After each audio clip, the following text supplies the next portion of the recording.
नमस्ते investors, simply stocks में आपका स्वागत है। इस साल के शुरुआत से हमें वारी, विक्रम से लेकर वेबिसॉल सारे ही सोलर मैन्युफैक्चरर्स में भारी करेक्शन देखने को मिला है। कई रिटेल इन्वेस्टर्स इनमें फंसे हुए हैं, काफ़ी टेंशन में भी होंगे। इसलिए आज के वीडियो में हम सोलर मैन्युफैक्चरिंग कंपनीज पर चर्चा करेंगे कि अचानक से इन बिजनेसेस में क्यों इतनी गिरावट आई है। जो सिल्वर का दाम इतना रैली किया है, उसका क्या फ़र्क पड़ रहा है सोलर प्लेयर्स पर, सेक्टर में और क्या दिक्कतें आ रही हैं, हम ये भी समझेंगे। और ये करेक्शन अपॉर्चुनिटी है या इस सेक्टर में रिस्क्स बढ़ रहे हैं और आपका क्या अप्रोच होना चाहिए, इस सब पर भी हम चर्चा करेंगे। इस वीडियो का फ्लो कैसे रहेगा कि हम पहले 3 कारणों को समझेंगे जिस वजह से हमें ये ड्रॉडाउन देखने को मिला है। उसके बाद हम एनालाइज करेंगे कि ये रिस्क्स कितने सीरियस हैं। साइड बाय साइड हम सोलर कंपनियों को भी देखते रहेंगे। तो चलिए अब फटाफट से शुरू करते हैं। हम कई बार सोलर कंपनियों को अपने चैनल पर कवर कर चुके हैं, इसलिए हम फिर से बहुत ज़्यादा डिटेल में नहीं जाएंगे। पर अगर आपको किसी सोलर मैन्युफैक्चरर को अच्छे से समझना है तो आपको कम से कम solar module as a product की अच्छी समझ या अंडरस्टैंडिंग ज़रूर होनी चाहिए। सोलर पैनल को सोलर मॉड्यूल भी बोलते हैं और मॉड्यूल आपका 5 स्टेप्स में बनता है। पॉलीसिलिकॉन से इनगॉट्स बनते हैं, फिर वेफर्स और आगे सोलर सेल्स और मॉड्यूल्स। कई सारे सोलर सेल्स को जोड़कर एक पैनल बनता है। अब है क्या कि भारत में ज़्यादातर कंपनियां बस चाइना और साउथ ईस्ट एशियन देशों से सेल्स इंपोर्ट करती हैं, उन्हें यहाँ असेंबल करती हैं और उन्हें सोलर पैनल्स के रूप में बेचती हैं। बहुत कम कंपनियां हैं जो सोलर सेल्स बना रही हैं, जैसे प्रीमियर, वारी, एमवी और वेबसॉल के पास अपनी खुद की सेल कैपेसिटी है, विक्रम के पास नहीं है। ऐसे ही कई सारे माइक्रो कैप सोलर मैन्युफैक्चरर्स के पास भी सेल कैपेसिटी नहीं है। ये कंपनियां सेल्स चाइनीज कंपनियों से खरीद कर इंपोर्ट करती हैं। पर देखिए, चाइना हमारे लिए दुश्मन देश है, इसलिए एनर्जी सिक्योरिटी के नज़रिए से बहुत ज़रूरी है कि भारत सोलर मैन्युफैक्चरिंग में आत्मनिर्भर बने। तो सरकार बहुत सपोर्ट दे रही है सोलर कंपनियों को, जिसके लिए ALMM 1 और ALMM 2 या approved list of models and manufacturers की लिस्ट्स निकाली गई हैं, जिसमें भारतीय मॉड्यूल और सेल मैन्युफैक्चरर्स कवर्ड हैं। ALMM में क्या हो रहा है कि अगर आपको किसी भी सरकारी सोलर स्कीम में अपने पैनल्स बेचने हैं, जैसे कि रूफटॉप सोलर स्कीम हो गई या कुसुम स्कीम हो गई सोलर इरिगेशन पंप्स के लिए, तो आप तभी अपने सोलर मॉड्यूल्स सप्लाई कर सकते हो जब वो पैनल्स या मॉड्यूल्स भारतीय सोलर सेल से बने हों। इस वजह से मार्केट में एक बहुत बड़ा डिमांड सप्लाई गैप आ गया। इंडियन सेल्स, जिन्हें DCR सेल्स भी बोलते हैं, इनकी डिमांड बहुत ज़्यादा है लेकिन उतनी सप्लाई नहीं है और इस वजह से भारतीय सोलर सेल्स बहुत ज़्यादा रेट पर बिक रहे हैं। और जिन कंपनियों के पास अभी अपनी खुद की सोलर सेल कैपेसिटी है, वो हाई प्रॉफिट मार्जिन्स पर सेल्स बेचकर मोटा पैसा छाप रही हैं। इसलिए हम बार बार अपनी सिंपली स्टॉक्स की कम्युनिटी और इस चैनल पर भी बोलते आए हैं कि एक अच्छी सोलर कंपनी वही है जिसके पास अभी अपनी खुद की सोलर सेल कैपेसिटी है। जो कंपनियां बस मॉड्यूल्स असेंबल करके बेच रही हैं, उनके लिए इतने मार्जिन्स हाई नहीं हैं। जैसे आप इस टेबल में देखोगे, विक्रम सोलर के पास अभी ऑपरेशनल सेल कैपेसिटी नहीं है और उसकी एबिटा मार्जिन सेक्टर में सबसे कम है। प्रीमियर और एमवी की 30% से ज़्यादा एबिटा मार्जिन्स हैं। वारी की हाल ही में सेल कैपेसिटी आई है और इनके भी मार्जिन्स धीरे धीरे एक्सपांड हो रहे हैं। Q3 में एबिटा मार्जिन इनकी 26% पहुंच गई है। पर यही रिस्क क्या है, जो पहला कारण है जिस वजह से ये बिजनेसेस इतना करेक्ट हुए हैं, कि जैसे जैसे भारत में और सेल कैपेसिटी आएगी तो DCR के रेट्स गिरेंगे और जो cell manufacturers extra high profit margins कमा रहे हैं, उनके मार्जिन्स नॉर्मलाइज हो जाएंगे। ऐसे ही चाइना में क्या हो गया कि इतना ज़्यादा सोलर मैन्युफैक्चरिंग कैपेसिटी आ गई कि वहाँ ओवर सप्लाई हो गई और प्रॉफिट मार्जिन्स बहुत तेज़ी से गिरे। इसलिए एक वो ओवर सप्लाई रिस्क भी है कि लॉन्ग टर्म में ऐसा ना हो जाए कि डिमांड जितनी है उससे ज़्यादा सप्लाई हो जाए सोलर सेल्स और पैनल्स की। तो स्टॉक मार्केट में ना आपके जितने बड़े इन्वेस्टर्स, इंस्टीट्यूशंस होते हैं, सब आगे की देखते हैं। मार्केट अभी से ये मार्जिन रिस्क इन कंपनियों में प्राइस इन कर रहा है और ये एक कारण है जिसके चलते ये बिजनेसेस इतना करेक्ट हुए हैं। दूसरा रिस्क जो सेक्टर में इमर्ज हुआ है वो है सिल्वर का प्राइस बहुत स्पीड से बढ़ा है। सिल्वर पेस्ट का इस्तेमाल सोलर सेल्स बनाने में रहता है और लगभग 25% कॉस्ट सोलर सेल में सिल्वर की होती है। अब यहाँ 2 दिक्कतें हो सकती हैं। पहला कि सोलर मैन्युफैक्चरर्स के प्रॉफिट मार्जिन्स गिर सकते हैं क्योंकि जो रॉ मटेरियल है यहाँ पर सिल्वर, वो महंगा हो गया है। दूसरा, अगर सोलर मैन्युफैक्चरर्स मॉड्यूल्स के दाम बढ़ाते हैं तो रिस्क है कि पावर कंपनियां अपने प्रोजेक्ट्स को थोड़ा होल्ड पर रख दें कि सिल्वर का दाम जब थोड़ा गिरेगा तब मॉड्यूल्स के ऑर्डर्स देंगी। ऐसे में सेक्टर में स्लो डाउन आ सकता है, सेल प्राइसेस, और इस पर दोनों पे हम जल्द ही बात करेंगे। फिर तीसरा रिस्क जो हाल ही में सामने आया है कि कुछ सोलर पावर कंपनियों को अपने प्रोजेक्ट्स के पीपीएज या पावर परचेज एग्रीमेंट्स साइन करने में दिक्कतें आ रही हैं। ये सिस्टम काम कैसे करता है कि पावर कंपनी साइट का टेंडर जीतने के बाद पावर डिस्ट्रीब्यूशन कंपनी के पास जाती है कि हम फलाना फलाना जगह पर सोलर प्लांट लगाएंगे, तो आप हमसे अगले 20-25 साल तक कितने रेट पर बिजली खरीद रहे होगे ये आप डिसाइड कर लो। इस पीपीए के बेसिस पर फिर आगे पावर कंपनी को बैंक लोन मिलता है और पावर प्लांट पर काम शुरू हो जाता है। इधर डिस्ट्रीब्यूशन कंपनी पावर प्लांट से बिजली खरीद कर हमको आगे बेचती है। अब ये पीपीएज साइन इसलिए नहीं हो रहे हैं क्योंकि डिस्ट्रीब्यूशन कंपनियों का कहना है कि उनके पास अभी इतने ट्रांसफॉर्मर्स, ट्रांसमिशन लाइंस या कहने को ट्रांसमिशन कैपेसिटी ही नहीं है कि वो पावर प्लांट से खरीद कर हम तक बिजली पहुंचा पाएं। ऐसे में ये तीसरा रिस्क है जिसके चलते सेक्टर में स्लो डाउन आ सकता है। अब देखिए, ये सब टेक्निकलिटीज जानने, रिसर्च करने में काफ़ी समय लगता है। आप ऊपर ऊपर से देख कर नहीं बोल सकते हो कि कौन सी कंपनी अच्छी है और कौन सी बेकार है, कौन सा सेक्टर अच्छा है, कौन सा बेकार है। कई लोग सिर्फ कहानियों में फंस जाते हैं कि सोलर हाई ग्रोथ सेक्टर है या रेलवेज में फलाना हो रहा है। आपको अलग अलग सेक्टर्स में अपॉर्चुनिटी और रिस्क दोनों चीज़ें समझकर उसके बेस्ट प्लेयर को पकड़ना है, पर इतना सब स्टडी करने में काफ़ी समय लगता है और एक आम रिटेल इन्वेस्टर के लिए इतना पॉसिबल नहीं है कि वो इतना टाइम दे पाए ये सब पढ़ने, रिसर्च करने में। तो इसलिए हमने सीरियस इन्वेस्टर्स के लिए एक पर्सनल व्हाट्सएप कम्युनिटी बनाई है जहां हम 150 से ज़्यादा अच्छे अच्छे बिजनेसेस को आपके लिए क्लोजली ट्रैक करते हैं। उनके business model, valuation, risk factors, कैसे रिजल्ट्स आ रहे हैं, सब पर डिटेल में डिस्कशन होता है। इसके अलावा हम समय समय पर अलग अलग सेक्टर्स पर वेबिनार्स और वर्कशॉप्स भी करते हैं जो कम्युनिटी मेंबर्स के लिए एकदम फ्री होती हैं। यहाँ हम अपना पोर्टफोलियो भी शेयर करते हैं और वन ऑन वन आपके सारे डाउट्स भी क्लियर करते हैं। हाँ, लेकिन हम किसी भी कंपनी पर बाय सेल कॉल्स नहीं देते हैं, हम सेबी रजिस्टर्ड नहीं है। हमारा काम सिर्फ आपको सही और पूरी इन्फॉर्मेशन देना है कंपनीज पर। और ये एक पेड कम्युनिटी है और इसमें दो प्लान्स हैं, 6,000 रुपये का 6 महीने के लिए और 10,000 रुपये का साल भर के लिए। 6 महीने वाले प्लान में आपको मंथली रेट 1,000 रुपये पड़ेगा और साल भर वाले में आपको महीने का रेट बस 800 रुपये पड़ेगा। तो अगर आप इंटरेस्टेड हैं, आप इस नंबर पर व्हाट्सएप कर दीजिए, वरना किसी का हमने डिस्क्रिप्शन में लिंक भी दिया हुआ है, आप उस लिंक से हमें कांटेक्ट करके ये कम्युनिटी ज्वाइन कर सकते हैं। खैर, वापस से हम अपने डिस्कशन पर आते हैं। अब हम एक एक करके तीनों रिस्क्स पर बात करेंगे और इस पर हम अपनी राय भी देंगे। सबसे पहले चिंता का विषय है कि सेल्स और मॉड्यूल्स के दाम गिरने से जो मार्जिन्स पर फर्क पड़ेगा। तो देखिए, अब तक लगभग सभी बड़े सोलर मैन्युफैक्चरर्स के रिजल्ट्स आ चुके हैं और मैनेजमेंट के साथ कॉन्फ्रेंस कॉल्स भी हो चुकी हैं। सबके मैनेजमेंट्स ने यही कहा है कि अभी तो प्राइसेस पर कोई प्रेशर नहीं है, मार्जिन्स स्टेबल हैं और ये डिमांड सप्लाई गैप अगले 1-2 सालों तक बना रहेगा। भारत में सेल कैपेसिटी 18.5 गीगावाट है और डिमांड साल की अभी 22 गीगावाट है सेल्स की। FY28 तक DCR डिमांड 30 से 35 गीगावाट पहुंच जाएगी और सेल कैपेसिटी 28 गीगावाट के लगभग रहेगी।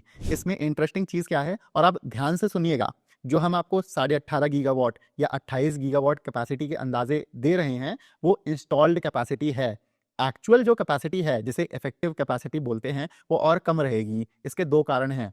पहला कि देश में ना अभी छोटी सोलर सेल्स बनती हैं जिन्हें M10 बोलते हैं, और जो इंस्टॉल्ड कैपेसिटी नापी जा रही है वो बड़ी ज़्यादा एफिशिएंट G12R सोलर सेल्स के बेसिस पर है।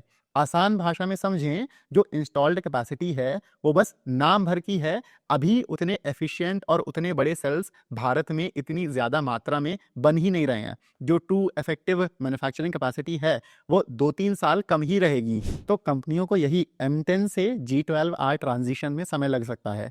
इसमें एक और चीज़ है कि अभी ALMM के अंडर 55% जो सेल कैपेसिटी है वो पुरानी टेक्नोलॉजीज पर है जिनकी एफिशिएंसी कम होती है। अभी जब एफिशिएंसी पर भी रूल्स लागू होने लगेंगे कि आपकी सोलर सेल कम से कम 22% एफिशिएंट हो, ऐसे में काफ़ी कैपेसिटी और छोटे मैन्युफैक्चरर्स फेज आउट या ऑब्सोलीट हो जाएंगे। यहाँ भी वही चीज़ है कि कैपेसिटी होगी नाम भर की, पर उतना प्रोडक्शन नहीं होगा। और तीसरी बात कि कंपनियां मॉड्यूल्स तो आसानी से बना लेती हैं, पर सोलर सेल्स मैन्युफैक्चर करने में एक्सपर्टीज चाहिए होती है। सेल्स आपके बहुत नाजुक होती हैं और ब्रेकेज का चांस रहता है, इसलिए कैपेसिटी आने के बाद भी प्रोडक्शन धीरे धीरे बढ़ता है। जैसे वारी एनर्जीज का ही मैनेजमेंट बता रहा था कि भले उनका 5.4 गीगावाट का सेल प्लांट आ गया है, पर प्रोडक्शन फेजेज में बढ़ेगा। हर 1 गीगावाट की नई लाइन चालू करने में अभी 4 से 6 महीने का समय लग रहा है। इसलिए भले हम ये बोल दें कि भारत में सेल्स की इंस्टॉल्ड कैपेसिटी FY 28 तक 28 गीगावाट हो जाएगी, पर कंपनियों को फुल कैपेसिटी यूटिलाइजेशन पर आने में समय लगेगा।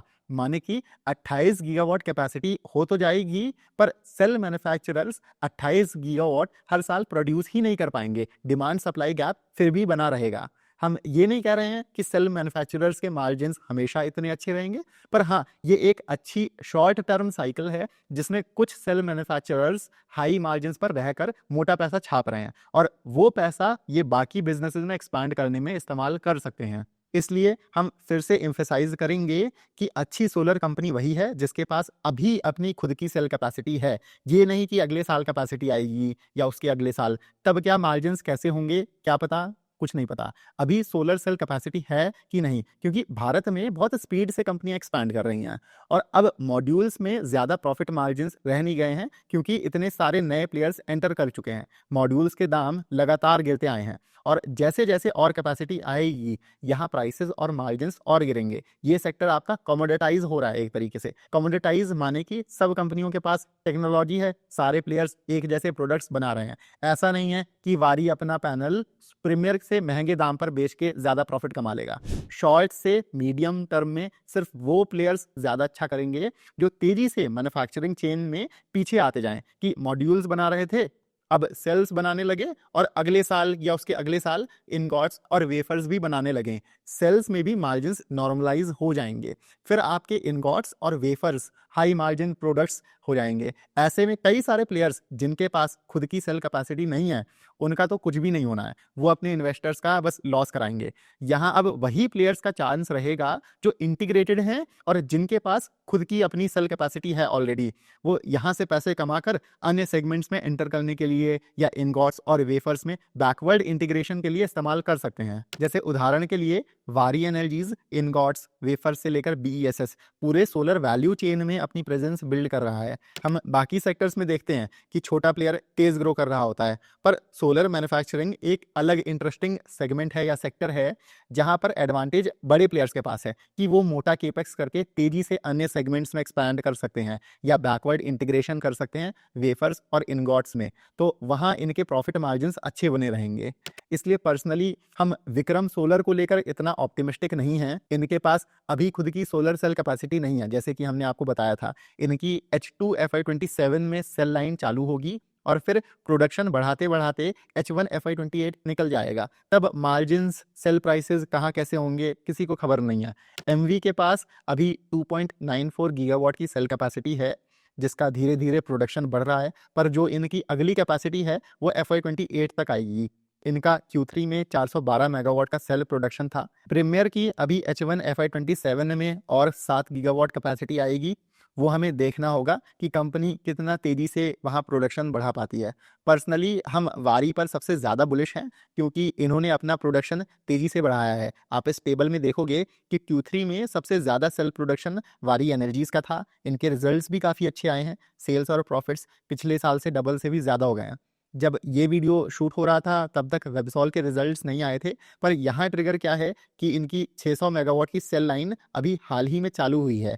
उसके बेसिस पर कंपनी बढ़िया ग्रो कर सकती है शॉर्ट टर्म में। इसलिए हम फिर से बोलेंगे कि आप जिस भी सोलर कंपनी में इन्वेस्टेड हैं आपको ये बहुत अच्छे से पता होना चाहिए कि अभी उनके पास कितनी सेल कैपेसिटी है ऑपरेशनल, वो भी, और अगली सेल कैपेसिटी कितनी जल्दी आने वाली है, ताकि वो अच्छे प्रॉफिट्स कमाते रहें शॉर्ट टर्म में। आगे बढ़ते हैं। जो दूसरा रिस्क मार्जिन कंप्रेशन का सिल्वर के दाम बढ़ने से आया है वो कोई बहुत बड़ी प्रॉब्लम नहीं है।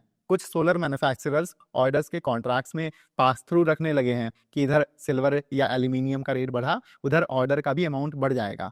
दूसरी तरफ वारी जैसे क्या करता है कि ऑर्डर मिलते ही ये इधर रॉ मटेरियल बुक कर लेते हैं। बाकी सबसे इंटरेस्टिंग चीज़ क्या हुई है कि सोलर सेल्स में सिल्वर का इस्तेमाल कम होता आया है। रिसर्च और डेवलपमेंट की वजह से ऑलरेडी सिल्वर का कंजम्पशन पिछले 5 सालों में 68% या ऑलमोस्ट 70% कम हो गया है। और जिस लेवल पर अभी R&D चल रही है, अगले 1 डेढ़ साल में ये यहाँ से भी कंजम्पशन 40-50% कम हो जाएगा। इसलिए भले सिल्वर प्राइसेस बढ़े हैं या आगे बढ़ते हैं, ओवरऑल सिल्वर का कंजम्पशन सोलर सेल्स में कम होता रहेगा। ऐसे में कॉस्टिंग के नज़रिए से चांदी का शेयर नहीं बढ़ेगा या उतना नहीं बढ़ेगा। एक और चीज़ क्या है, जो आपका PPA साइन होता है वो 20-25-30 साल के लिए होता है। और ये जो कॉस्ट आ रही है या सिल्वर के प्राइस बढ़ने से अगर आएगी भी जो एक्स्ट्रा कॉस्ट, वो आपकी इतने लॉन्ग टर्म में किसी पावर कंपनी के लिए एवरेज आउट हो जाएगी कि इतना बहुत ज़्यादा फर्क नहीं हमको दिखना चाहिए। इस वीडियो को ज़्यादा लंबा नहीं खींचते हैं। तीसरा और आखिरी रिस्क जो PPAs साइन नहीं हो रहे हैं, उस पर हम ये बोलेंगे कि हाँ दिक्कत है पर अभी उतनी नहीं है। पिछले साल मॉनसून्स, लेबर शॉर्टेज और ट्रांसफार्मर कैपेसिटी का फर्क पड़ा था ट्रांसमिशन नेटवर्क की ग्रोथ पर ये बॉटलनेक्स धीरे धीरे सॉर्ट हो जाएंगे। और सोलर मैन्युफैक्चरर्स के पास ऑर्डर PPA साइन होने के बाद आता है, इसलिए कंपनी लेवल पर अनसर्टेनिटी नहीं रहती है। अभी तो ये इतनी बड़ी दिक्कत नहीं है, पर आप इसे क्लोजली ट्रैक कर सकते हैं। अगर PPAs हॉल्ट होते हैं आगे चलकर और तो हाँ स्लो डाउन का रिस्क बन सकता है। अब अंत में हम समराइज करें, हम ये बोलेंगे कि मार्जिन कंप्रेशन का जो रिस्क है वो है, यहाँ आप डिनायल में नहीं रह सकते हो। 2-3 साल बाद सेल्स में मार्जिन्स तो गिरेंगे और अगर सप्लाई ज़्यादा बढ़ती है तो ओवर सप्लाई का भी रिस्क रहेगा। इसलिए या तो आप ऑल टुगेदर सोलर सेक्टर में प्ले ही मत करो अगर आपको इतनी टेंशन नहीं पालनी है। दूसरा, आप इसे एक कमोडिटी सेक्टर की तरह देखो कि अभी सेलेक्ट कंपनियां मोटा पैसा छाप रही हैं और वो ये पैसा अन्य बिजनेसेस में एंटर करने और बैकवर्ड इंटीग्रेशन में इस्तेमाल कर सकती हैं। एक तरह की रेस है ये। आप कमोडिटी माइंडसेट लेकर अगर चलोगे तो आप अच्छे और बुरे प्लेयर में फर्क समझ पाओगे और इस साइकिल को भी अच्छे से प्ले आउट कर पाओगे। और एज एन इन्वेस्टर अपॉर्चुनिटी क्या है कि इस सब अनसर्टेनिटी के चलते सोलर स्टॉक्स के वैल्यूएशंस बहुत अट्रैक्टिव हैं। अभी 20-25 PE की रेंज में हमको ये बिजनेसेस मिल रहे हैं जहां शॉर्ट टर्म में इतने ज़्यादा अच्छे प्रॉफिट मार्जिन्स हैं। अब अगर आपको ये वीडियो पसंद आया है तो इसे लाइक ज़रूर करिएगा। साथ में आप हमारे चैनल सिंपली स्टॉक्स को भी सब्सक्राइब कर सकते हैं।